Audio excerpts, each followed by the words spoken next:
All right. Hello, everybody. How is everybody doing? Hi, Sarah. This is Mike. You're doing a great job organizing this. You're going very, very well. Yeah, nice job. I'm glad you think it's going well. Yeah, so I just want to welcome everybody to the Green Infrastructure Projects for Stormwater Management session in our SRC biannual workshop. So I hope you all are having a great time so far. And we're going to get started so we have enough time for everybody to present. So just as a reminder, I am recording, so you should all see that I have started that.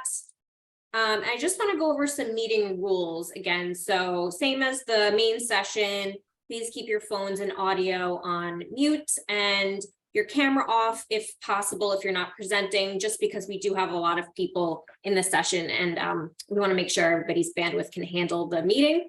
The workshop and all of the sessions will be recorded and we'll be sharing that out afterwards. And we'll be using some interactive polls in this session as well to share some feedback from you guys and get some insight. And also just please use the chat to communicate any questions you have. So please stay on mute. All right, so I have one poll I'm going to start out with. So I just want to make a note that if you did join the chat, the poll earlier, you're going to need to join a different poll. It's pollev.com/stormwater for this poll. And if you did join via text for the previous poll, you're going to need to leave that previous poll. So text leave and wait till you get a message that says you've left, and then you can rejoin the stormwater poll by texting stormwater to 22333. And then once you get a message that says you have joined, then you can submit your answer. So I'll let all of you take some time to respond.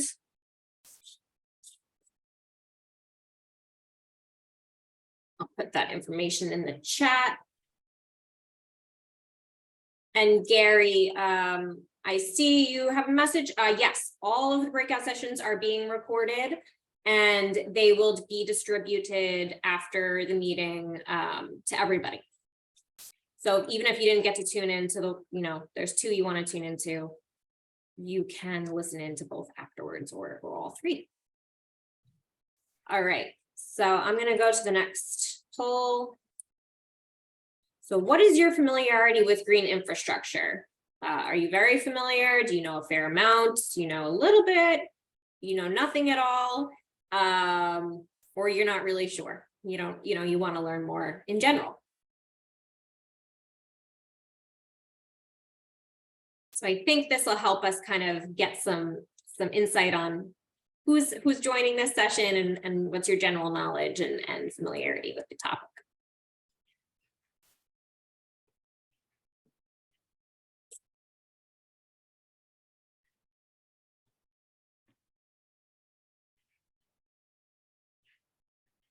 I see some people responding in the chat too. If you can respond in the pollev.com/stormwater link or via text, that'd be great. Okay.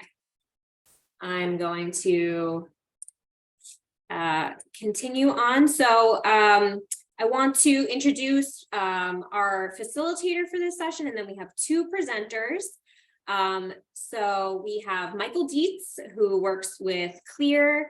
And then we'll have two presentations from Eric Swenson from the Hempstead Harbor Protection Committee and Don Henning with the City of New Haven in Connecticut.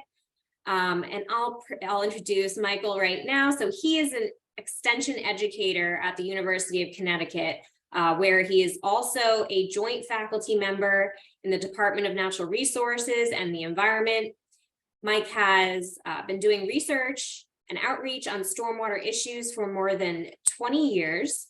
And in his current role, Mike is part of the Center for Land Use, Education, and Research, CLEAR, and directs the Connecticut Institute of Water Resources He is a Connecticut native and lives in the quiet corner with his wife, flock of chickens, herd of cats, and loving teenage daughter. Eric, Eric, you're going to be next, but Michael, I'm going to let you introduce Eric. Great. Thank you so much, Sarah. So, and I forget, Sarah, did you mention before about people with questions into the chat, and we'll sort through those as we go through the presentations? Yes. So please put all your questions into the chat, and we will be doing question and answer at the end of the two presentations. So please just hold tight. Yes. Thank you. Great. Thank you. So it's my pleasure to introduce our first speaker today. So Eric Swenson has served as the Executive Director of the Hempstead Harbor Protection Committee for the past 19 years. He also represents the village of Mill Neck on the Oyster Bay Cold Spring Harbor Protection Committee and is the Secretary of Friends of the Bay in Oyster Bay. He also currently serves as the Treasurer of the Nassau County Soil and Water Conservation District. Eric will be presenting today on Scudder's Pond sub-watershed improvements, a 16-year saga. Take it away, Eric. Thank you, Michael. Good afternoon, and thank everybody for attending this presentation. Since many watersheds around the Sound have ponds that receive stormwater and which feed to their local embayments, I believe that what we were able to do with this 2-acre pond called Scudder's Pond in Seacliff could serve as a model for other communities. The slide is captioned 16-year saga. That's because that's how long it took from identifying the problem to completing the project. Next slide. They say that sometimes things have to reach rock bottom before they turn around. And that was the case with Hempstead Harbor. Allow me to set the stage. In 1971, Newsday ran a 6 full-page article entitled, "Who's Killing Hempstead Harbor?" This is one excerpt from the head of the Adelphi University's Marine Sciences Institute. Rats infested shoreline. Garbage floats unchallenged in its waters. Dead fish turn up on its beaches weekly in the summer. Children swim in its waters contaminated by industrial wastes and partially treated sewage. You don't need to be a scientific expert and run water quality tests to know that Hempstead Harbor is dying. It's a scandal and a disgrace. These were among many factors that led to the formation of a citizens group, the Coalition to Save Hempstead Harbor in 1986, and later the first intermunicipal watershed organization on Long Island, the Hempstead Harbor Protection Committee in 1995. The Protection Committee consists of 9 local governments that surround the harbor. Next slide. The first order of business for the Protection Committee was the development of a water quality improvement plan, which was adopted by all 9 municipalities in 1998. The plan looked at each of the sub-watersheds around the harbor and then at what needed to be done within each. It was a 10,000-foot view, but it set the stage for much of what we're doing today. The most problematic sub-watershed was found to be that of the Scudder's Pond sub-watershed. The report recommended that this become a top priority of the Protection Committee. With grant funding from the New York State Department of State, the Hempstead Harbor Protection Committee hired a consultant team, EEA Incorporated and Cameron Engineering, to prepare a detailed sub-watershed study and preliminary cost estimates, and that was done and completed in 2006. I should point out that the pond had not been dredged since 1980. Next slide. So let's step back and show you where this is. The harbor in the center of the map is Hempstead Harbor. It is in Nassau County with Manhasset Bay to the west and Oyster Bay and Cold Spring Harbor to the east. The Scudder's Pond sub-watershed is the green hatched area along the southeastern shoreline. Next. I'm sorry, that's the wrong slide. Okay, that's the one I was referring to. Sorry, I wasn't looking at that. Okay, next slide. Okay. Here's another view. It is to the west of the golf course shown. I show this view because this posed one of our early complications. The pond is owned by the North Shore Country Club. Normally, local governments and state agencies that provide grants will not do so for projects on private property. However, this pond had long served as a resource to the local Seacliff community, especially for ice skating in the winter. And when the pond last needed dredging in 1980, both the village and the town of Oyster Bay agreed to dredge it and in the process obtained an easement that gave the two municipalities open-ended permission to perform maintenance on and around the pond. This was the key that opened the door for funding for us. Next slide. This 2-acre pond was created in the early 1990s and 1900s when a road was built over what was then a marsh. This is what it looked like then. Because salt water does occasionally flow back into the harbor into the ponds from the harbor, it is mapped both by DEC as both tidal and freshwater wetlands, necessitating both types of permits. Next slide. Okay. Go back 3 slides. That's the one that is out of place. Sorry. What was that, Eric? You want me to go back? Yeah, you know what? I think that this was the old version of the PowerPoint, not the most recent, but okay, I'll make do with it. One again. No, I don't know what's happening here. I'm sorry, folks.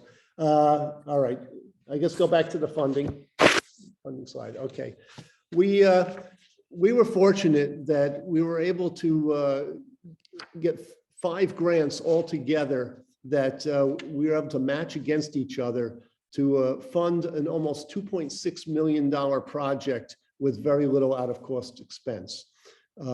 Those grants were 3 from the New York State from Department of State Environmental Protection Fund, and 2 Nassau County Bond Act grants.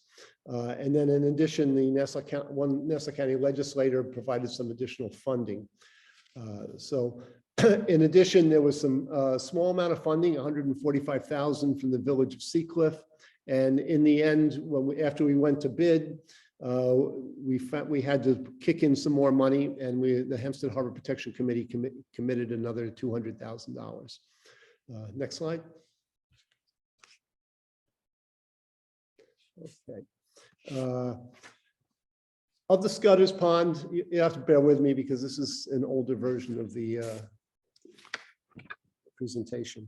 There were a number of improvements that were recommended in the sub-watershed plan. The first was to dredge the pond. It hadn't been done in over 30 years. In order to do that, we had to take an area on the country club that had served for decades as a dumping ground for their logs and their branches. It resulted in a pile about 30 feet high, and we needed that area to locate the geotubes into which the sediment was pumped so it could be dewatered and then moved off site. We also installed a hydrodynamic separator to intercept sediment along what's known as Littleworth Lane. Littleworth Lane runs along the north side of the pond and takes a lot of stormwater runoff from adjacent streets. The village of Seacliff is very hilly, hence its name Seacliff. So a lot of stormwater came down Littleworth Lane, and most of that went into a storm drain that fed into a stream that fed into the pond. And that stream, in addition to the erosion along the stream itself, carried a lot of sediment into the pond to the point where it was almost completely full. Very little storage space left, so it really did not serve as a biofilter at all, and almost all that stormwater flowed over a weir into a catch basin and then through pipes directly into the harbor. So that really needed dredging in order to restore that biofilter concept. We also had to remove invasive Phragmites that had grown all along the shore of the pond, and we did that as part of the dredging with the machinery that dug the plants up. In order to do so, we needed to get easements from property owners along the north side of the pond because the Phragmites were growing on their property. That didn't pose much of a problem because those Phragmites were blocking their view of the pond. And after we did the project, I think they were very happy to be able to see the pond again. So that was not really that much of a problem. Next, stay on this slide. Where we did remove the Phragmites, we did plant a number of native plants to hopefully crowd out the Phragmites. Unfortunately, the Phragmites have come back and we've had to so far treat them again twice and they're back again in full force now. It's very difficult to get rid of them. It's like an ongoing kind of project. Another aspect of the program was realigning the stream that feeds from Littleworth Lane into the pond. It had some sharp turns in it.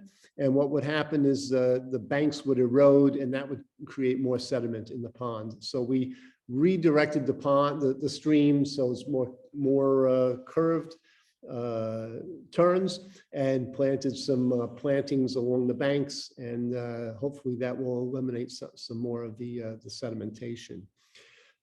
We also installed a biofilter wetland where the stream meets the pond, so that would perform a little bit more biofiltration.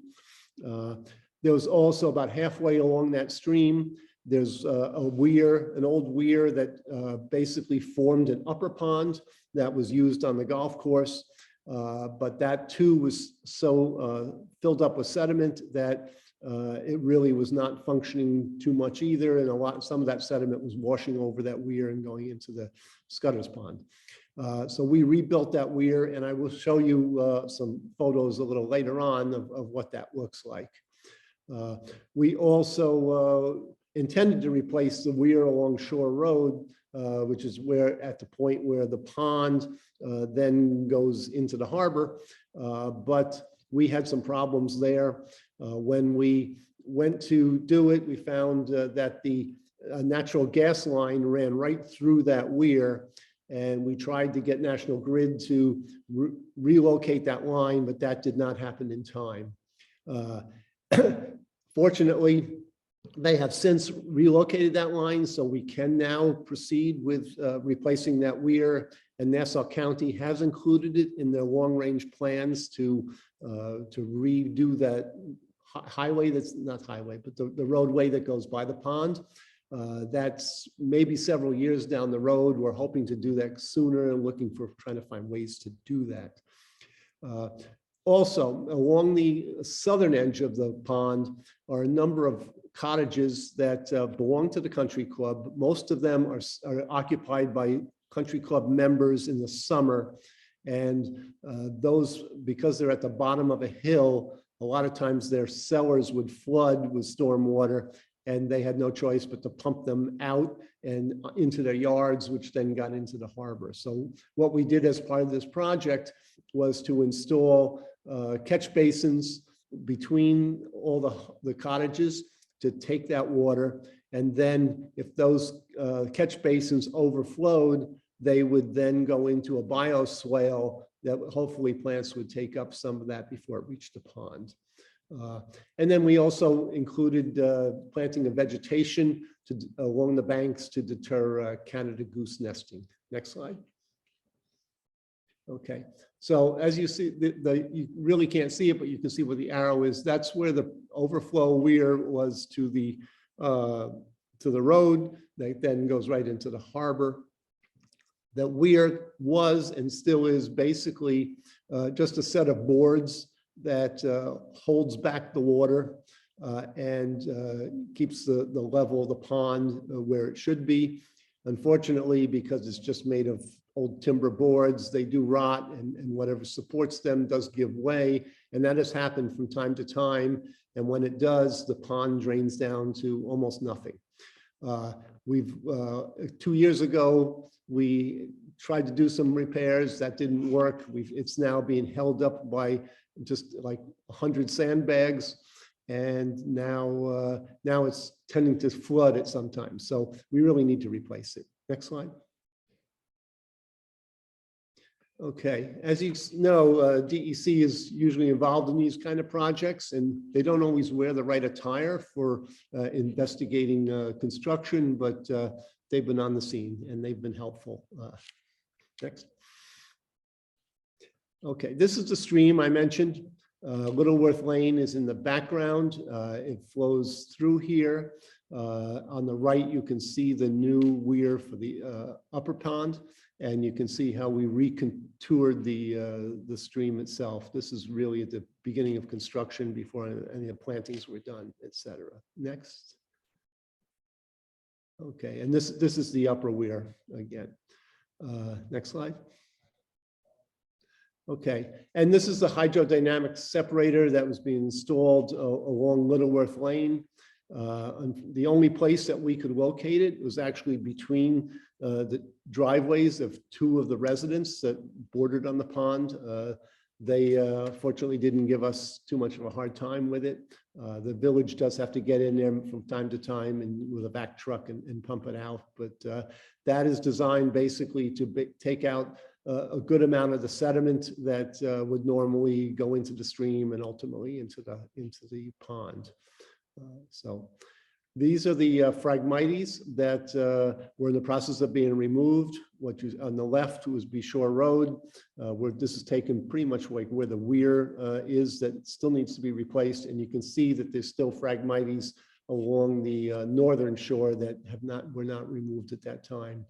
If you went there today, it looks almost like what you see in the background, although interspersed within all those Phragmites are a lot of native plants that are still there. So we're now working with the Nassau County Soil and Water Conservation District on a plan to restore the native plants and remove the Phragmites next spring. Okay, obviously we did this for water quality improvements, and it was a success. We instituted with the Coalition of Safe Hempstead Harbor a monitoring program before the construction began, during, and post. And we have basically concentrated on bacterial levels. We're hopeful that we can reopen that portion of the harbor to shellfishing, like we did a little further north in 2011. And DEC will not entertain that until we can show that there is water quality improvements. And fortunately, there's been a significant drop in the both fecal coliform levels and enterococci levels, and with very few exceedances, whereas it's a big difference from the past. And we're monitoring it year round from May to October. We do weekly sampling. And from November to April, it's every other week. So, and obviously aesthetically, the pond is much more visible. People enjoy it, and the people have basically been happy with the results. Lessons learned: invasives are very difficult to control. The weir that would not be placed to the gas line, and relationships with neighbors are very important. This was a difficult project because it involves so many players. It's not just, a piece of government property. It's private property. The village was involved with the contracting. The protection committee was involved with the grant writing and administering it. We've had different funding agencies, so all of them were involved to some degree. And we've had a contractor, one consulting firm, developing the bid specs and overseeing the construction. We've had, other consulting firms that did the planning, and we also had different municipalities participating. For example, with the having to prepare the area for the geotubes for the sediment, we had to have the town of Oyster Bay trucked the logs over to the town of North Hempstead. The town of North Hempstead then ground them up into wood chips, and then the town of Oyster Bay took those wood chips back to the country club where they could use them in future projects. So it was a real collaborative effort, and it was one of the better things that we've done, and I think we've helped improve the bay. So I know I'm getting close on time, so thank you very much. Oh, there's one more slide with my contact information. Excellent. Thank you so much, Eric. A very interesting project. So again, if anybody has questions, please do put those in the chat. We do have a couple that came in here, so we will we'll come back to those after our next speaker. And Sarah has one more quick pull up for you here.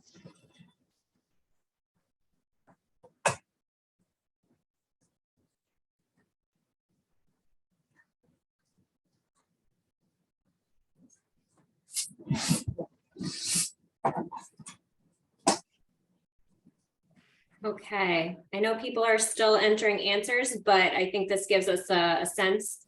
I'm gonna move on to Dawn's presentation so you can introduce Dawn. Righty, so it's my pleasure to introduce Dawn Henning. So Dawn works as an environmental engineer, or has worked as an environmental engineer with private, nonprofit, and government sector experience in urban watershed planning and green infrastructure design and implementation. She currently works as the assistant city engineer for the city of New Haven. She has a master's of environmental science degree from Yale's School of the Environment and a BS in environmental engineering from Columbia University.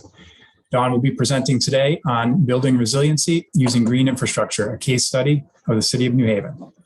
It is all yours, Dawn. Hi, all. Thanks for having me. Always excited to talk about green infrastructure and share our experience in New Haven. I will try to get through this so that we can leave time for discussion. So let's jump right in. Next slide. So just so everyone's on the same page, New Haven's, we have a population of just over 130,000 people. We're about 17 square miles.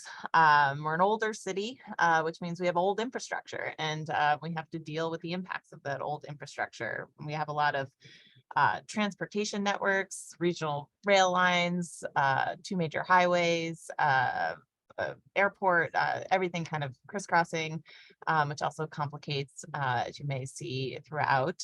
But next. So, and I got this out of Eric's presentation as well. Like, so historically, the city of New Haven, we're a coastal city, and we've filled a lot along our coast, and we're still dealing, you know, a lot of that historical development informs kind of the issues we're seeing today. So just in this picture, for example, the shoreline used to, so this gray area is a New Haven rail yard, and the shoreline used to come right, you could see it kind of right through where the rail yard is. This dotted line shows where our current shoreline is. So when they built 95 in the 50s, they built it way out here, and we filled in, and now this has become like our Long Wharf district, right? So now this area behind the highway, what used to be shoreline right around Union Avenue now has to, the water that's draining to this area has to get all the way out to the harbor. It's another half mile of very flat, low-lying land. And so a lot of what we deal with when we're thinking of urban drainage and stormwater runoff is trying to get a lot of water, as we continue to pave more and more of our surfaces, out through old infrastructure, over long distances, over flat land. Okay, next slide. So I don't expect you to really understand what is going on in this map. What this is trying to show is that we have, the city was traditionally like built from the center out. We were one of the original planned cities with the 9 squares, and we were built with combined sewers. That was the technology of the time, was to put all of your sewage water and all of your stormwater runoff into the same pipe and send it out to your rivers. We have 3 major rivers plus the harbor running through New Haven.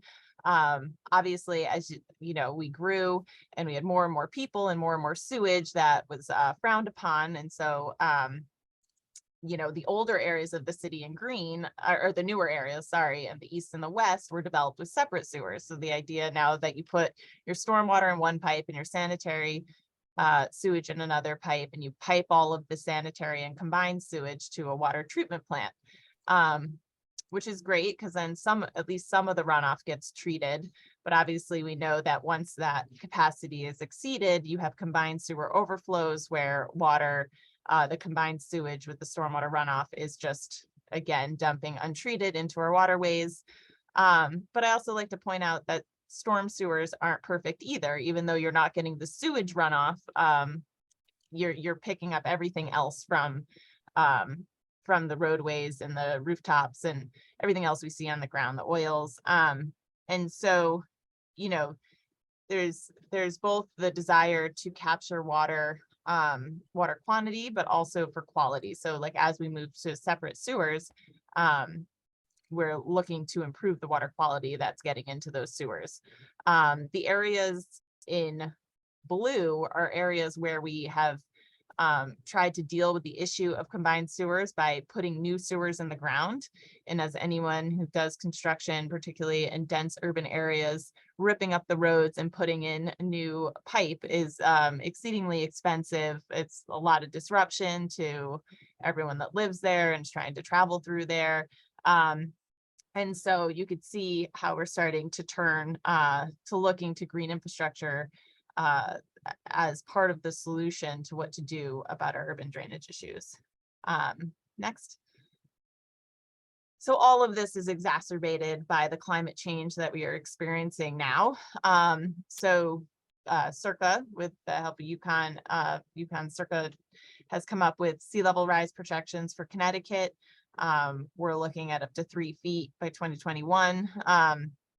And so we're already experiencing this. And so for a low-lying coastal city like New Haven, the higher the water is at the outfall and in the harbor, it just further reduces the capacity of a sewer system that's already aging and, you know, is probably under capacity in many areas anyway. So we're also experiencing, or so we feel, is more frequent, intense rainfall events. And so all it takes is, you know, a flash flood event, 15-minute, you know, an inch in 15 minutes, or, you know, we seem to have these types of flooding events more and more frequently, multiple times a year. Next. I'm afraid, oh, okay, the slide worked out. So I work for the engineering department. We have jurisdiction over the public right-of-way and public facilities. So today, you know, I'll be talking about our experience with bioswales. And, you know, it seems like everyone has basic knowledge of green infrastructure, so I won't get into the specifics, but it's about a 5-foot excavation with about 2.5 feet of stone with an engineered soil, which is just like a very sandy soil mix on top with plants. You cut the curb, as you see on the right. The water then no longer just continues straight down the street into the catch basin. It can now go into this planted area. And we use a stone gabion to kind of connect between the surface when the water is ponded and filled that soil level. It can go into the gabion. It kind of short circuits into the stone storage area and then into deep infiltration. You know, so green infrastructure, the city has looked at as a way to improve upon aging infrastructure, given the challenge of climate change and the challenges of building in a dense urban environment. Next. So I show this picture. I was just walking around. We have a lot of development going on in the city, and we are blessed in New Haven with really sandy soil. So this like red sand is kind of underneath a majority of New Haven. So many of you on this call may not be in this situation. You may have more clay soils, but we have this really highly infiltrating red sand soil under a lot of New Haven that, you know, we look to take advantage of with green infrastructure. Next. So there's lots of reasons to build green infrastructure. One of our first green infrastructure installations was in 2013, and it was a localized drainage issue. We were actually doing a sewer separation project, and we looked to put a catch basin where a catch basin was supposed to go. There was an unmarked utility, and we no longer could fit this catch basin. So now we had this kind of bird bath issue, a little low sag in the road, and not, you know, no way to handle the drainage. And our current city engineer was a project manager in the office and had been watching what New York City was doing and Philadelphia was doing, and we pulled New York City's standard.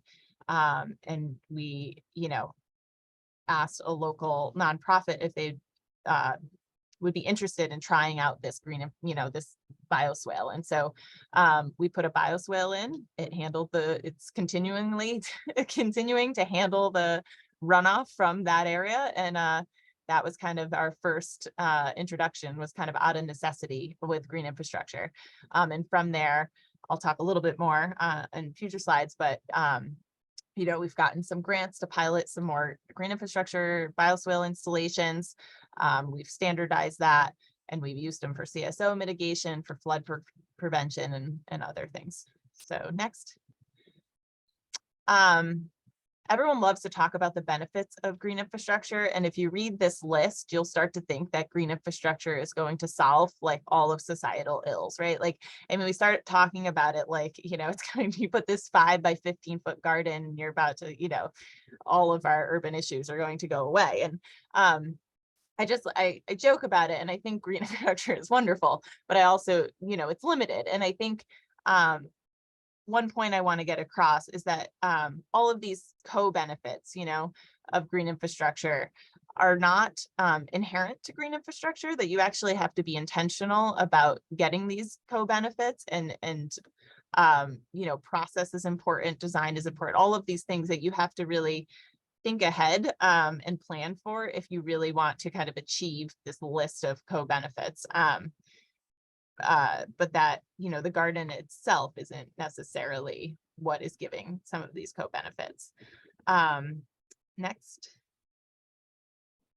And so to do that, you know, I work for local government, and we know and are aware of our limitations. So we partner with community organizations to you know, that have relationships in the community that are better at, you know, doing some of the softer skilled things that government may be more limited in their ability to do. And so Urban Resources Initiative is a group that is associated with Yale School of the Environment, works with students, and works with another nonprofit called Emerge, who works with the previously incarcerated persons to do reentry programming into the city, into their communities.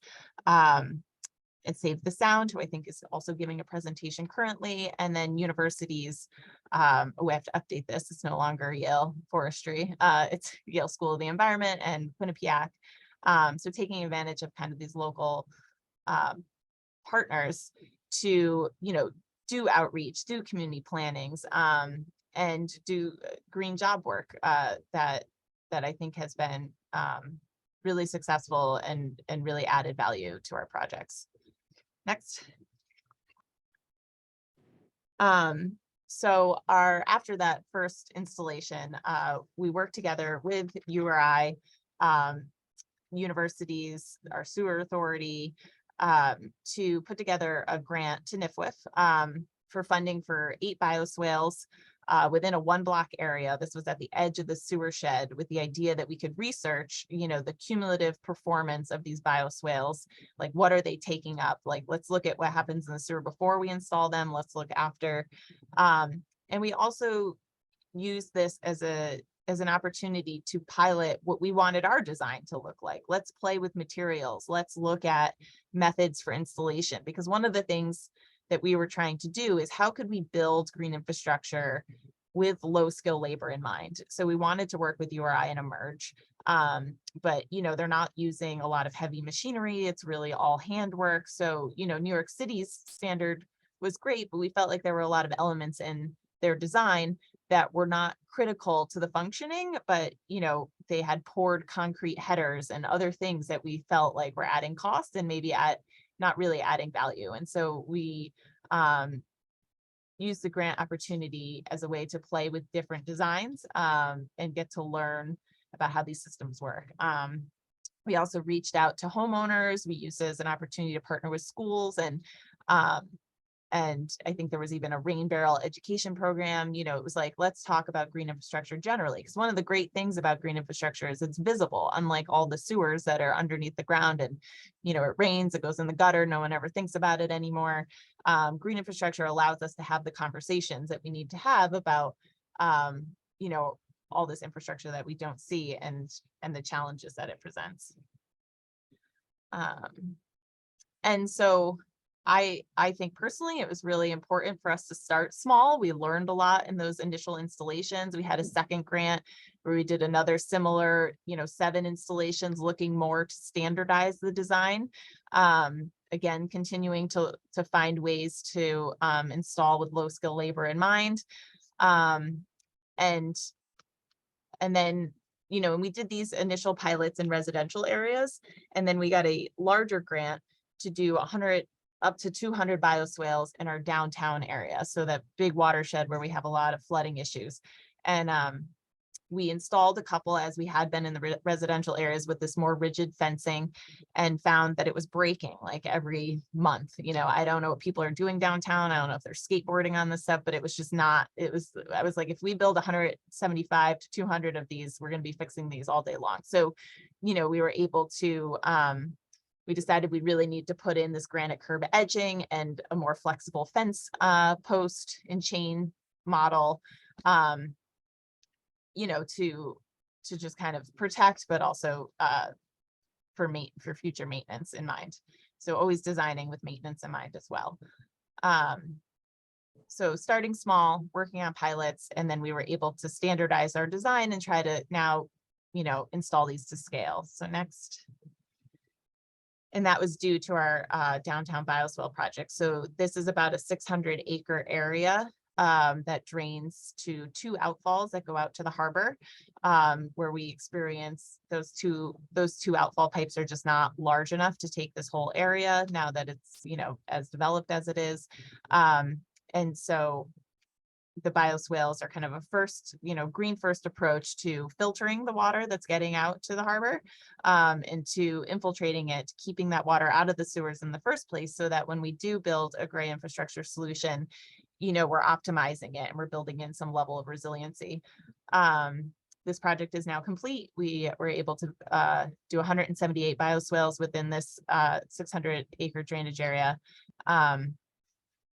And okay, next. And so I've been talking about it, but it was really important for us to build different. You know, these aren't pipes in the ground, and there were a lot of co-benefits that I think were achieved by building different. You know, we were able to partner on those early projects with URI and Emerge.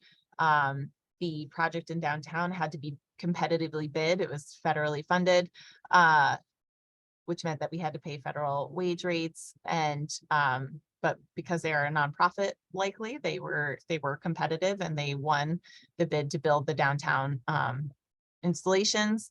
You know, we designed in-house the bioswales, and we designed them with low skill labor in mind, which I think is important. Had we not, you know, they wouldn't have been able to participate.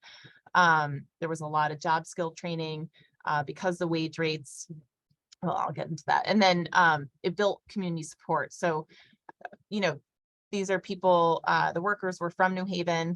They lived in these neighborhoods, you know, so when people were walking by and were curious why people were digging a hole in the side of the ground, you know, they were able to have conversations about what they're doing. And, you know, they felt a lot of pride over their installations and over their projects. And I feel like we've had really great feedback and support of our town. And I think a lot of it has to do with how we built, not just what we built.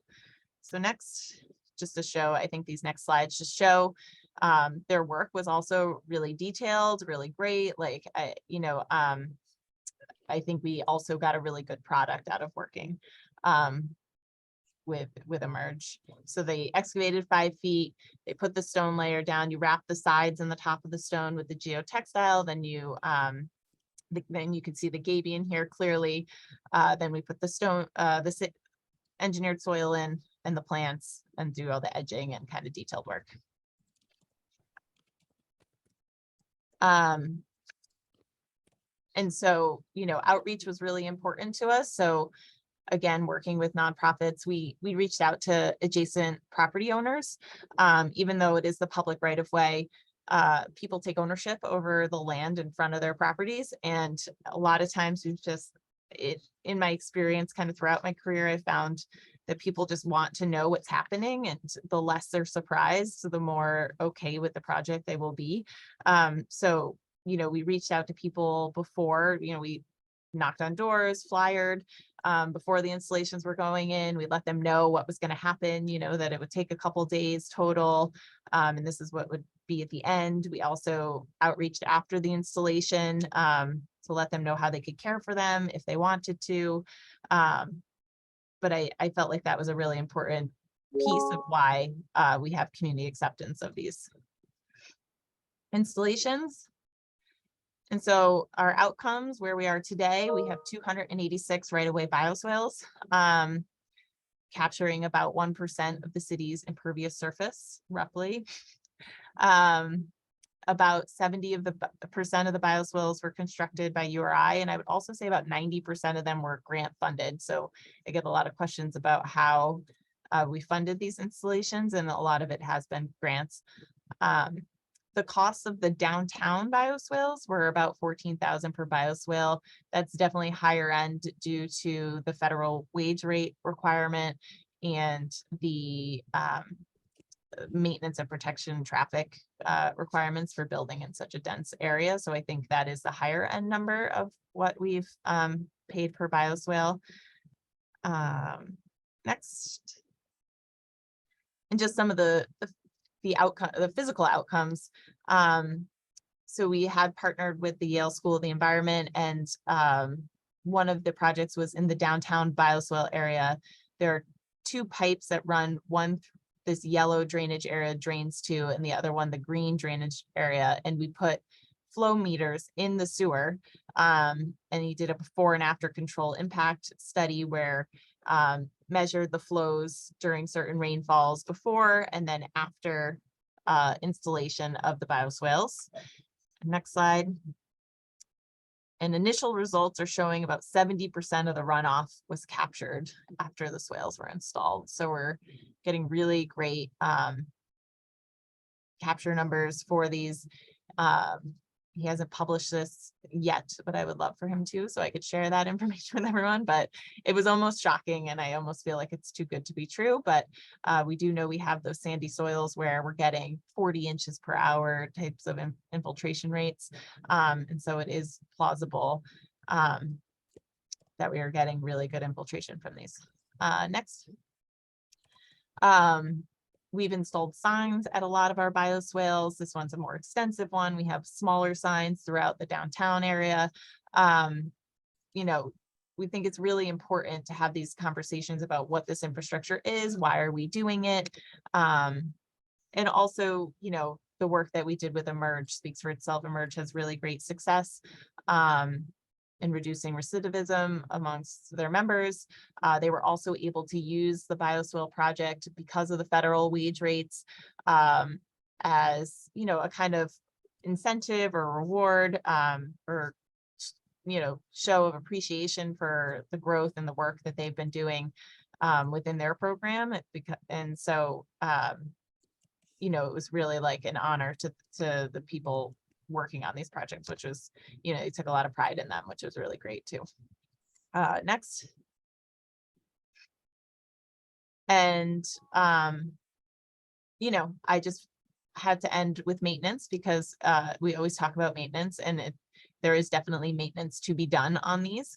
But again, we kind of see it as an opportunity, right? The maintenance is, again, can be done with low skill labor in mind. You're removing leaves, you're removing trash that's washing into these, but also all of this stuff that washes into them is not getting into the sound. So, you know, anytime we have discussions about litter washing into these, it's like, well, where would that litter go otherwise? The bioswale didn't create the litter. The bioswale is capturing the litter and keeping it from, you know, maybe the catch basin would have captured it.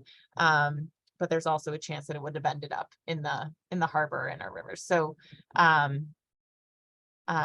we are actually still working with URI and Emerge on maintaining these, and we're learning, you know, and the more we learn, we will impact our design possibly, and happy to talk more about maintenance as people would like. Thank you. Excellent. Thank you so much, Dawn. So thank you to both of our speakers. We do have some time for questions, and Eric had answered a couple in the chat already. So if you do want to take a look through the chat, or if you haven't seen that, go ahead and feel free to take a look. There was one question. Actually, Eric, I wanted to start out with you. You did mention at one point about the 5 grants that you cobbled together. And I just wanted to briefly ask you, like, how did you make that work? Like, I mean, were you trying to play one off the other all at the same time? How did that work? Just briefly, if you could.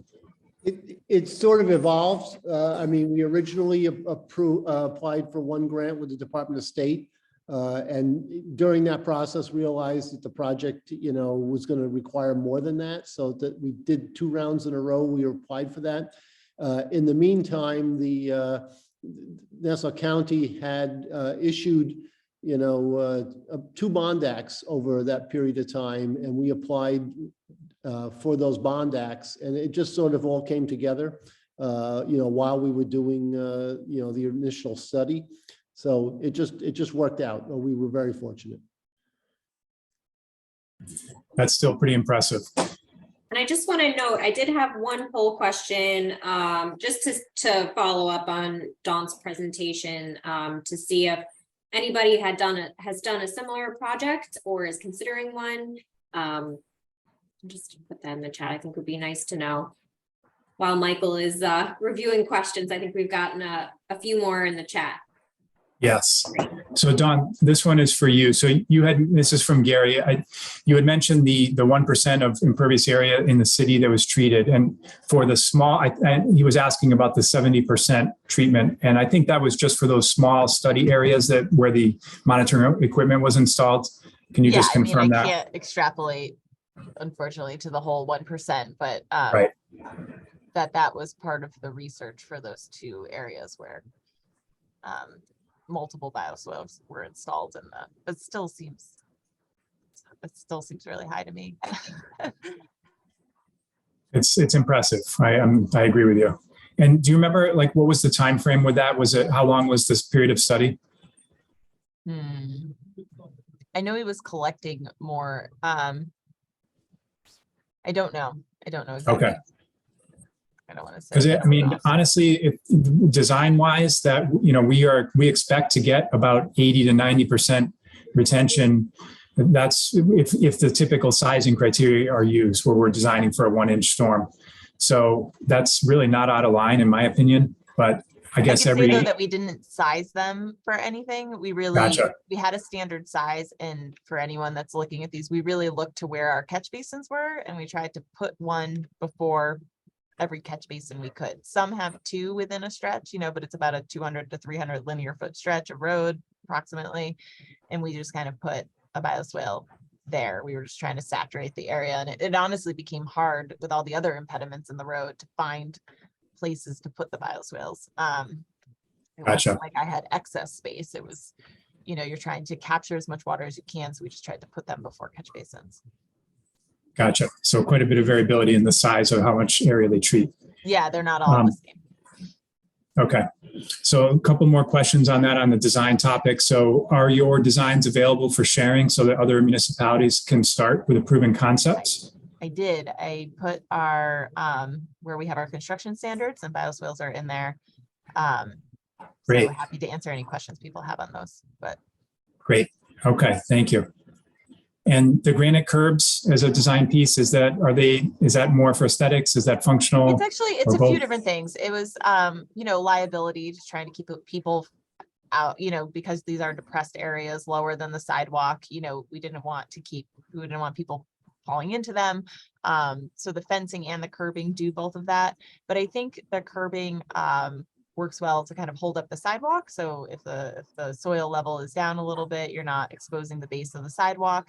But also we have a lot, especially downtown, we have Yale University and others that plow the streets or sidewalks. And so it protects the fencing a lot to have a curb that they hit and kind of go around. So I just find it kind of gives a good edge to, and kind of has multi-purpose, but it was really at first a liability thing, but I actually really like the edging. Gotcha. Okay. And since you mentioned maintenance, there were a couple of other questions on that too. So I know I just had asked you about this recently, but who does the maintenance for all of your bioswales? And are there any changes that you would make to design right now in relation to making maintenance easier?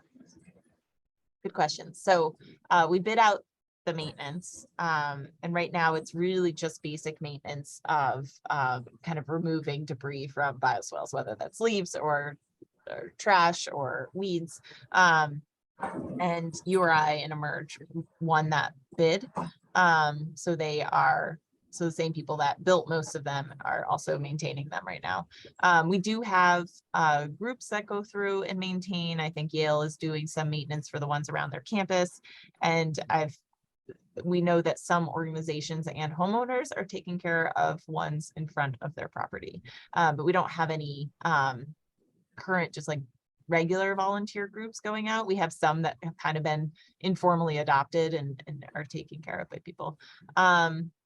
You know, we've changed the design, and I could have probably given a whole presentation on how we've changed the design to where we're at for standards based on maintenance. So I feel pretty good about where we're at. I think the one thing that I'd be looking to improve in the future is we have this like more flexible plastic edging along the street curb side that doesn't seem to be holding up well over time.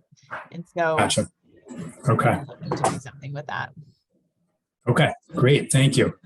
And maybe we could wrap up with one more question for you, Eric. So in relation to the design of your projects, was climate change factored into that at all? And looking forward to dealing with bigger storms, et cetera? This was, the original plans were done in the, 2006, 2007 area. Climate change was not a big topic at the time. So no, that wasn't factored into it. But the weirs that are, control the level of the pond, do, control that to some degree. Gotcha. Okay. And Sarah, so are we automatically going to get whisked out of here at 3:15? Yeah, at 3:15, the breakout rooms are going to close. So we do have about probably a minute or so left. So we can start chatting if you would like. I did want to thank both Eric and Dawn. Thank you so much for those great presentations. That was really great. And all the information I think is really helpful for other partners to learn about. And, I can see how many questions there were. So I hope that this kind of continues the conversation amongst all the people who joined today in the workshop. And so I'll just say that, we may not have gotten to maybe all of the questions here, but we're going to be sharing the materials after the meeting and encouraging people to, connect and talk. And we can certainly direct people who have questions with speakers and presenters who were speaking before. And so we just all got the message that we're going to leave the breakout room in about a minute. So we're going to be in a stretch break for about 5 minutes until 3:20. And at that time, you're going to get another set of instructions to join round 2 of the breakout room. So please stay tuned. It was wonderful to have you all here. And Michael, thank you so much for facilitating and asking some great My pleasure. questions. Thank you. Yeah, no problem.